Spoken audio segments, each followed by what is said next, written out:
Ao establecer esta conexión entre loita de clases e a franquista,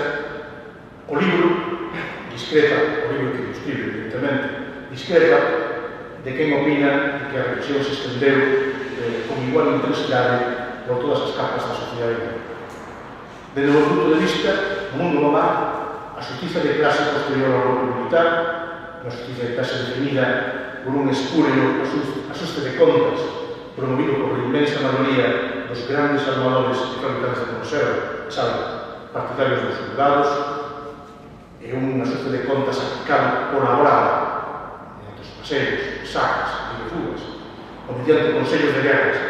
aos traballadores e traballadores mal organizados. Entendo que esta justicia de clase, este asuste de contas, foi determinante,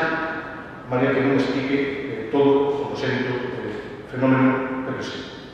Quero tamén apuntar que cando falo de armadores falo dos grandes armadores, da gran patronal, non me estou a referir dos pequenos armadores de pesca artesanal que nada que ver con esto, e que moitas veces isto que foron obxecto de múltiples personas. Estou falando da gran patronal.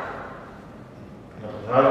que todo se dito, ten chegado a hoxe, con nomes e apelidos. Ben, como decía, o ajuste de contas, a justicia de clase, a loita de clases, é determinante, pero tampouco explica todo o fenómeno que é presente. De feito, todos sabemos que os segmentos que tamén deben achartar medidas represalias que van a sacar por os novos detentadores do pequenos armadores, funcionarios da Administración Marítima, moitos mestres dos postos pescadores, algúns pequenos conselleiros, tamén temos a Villa Baltá e a Carreiro, que se exiliara a Chile, e ainda hoxe que non falta neste tempo. E tamén, por todos e todas, tamén diversas persoas, profesores liberais, que traballan, están ao servizo dos armadores mecánicos.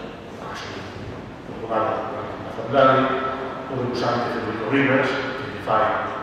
digamos, os deseños para a de conserva do Masó, o Buero,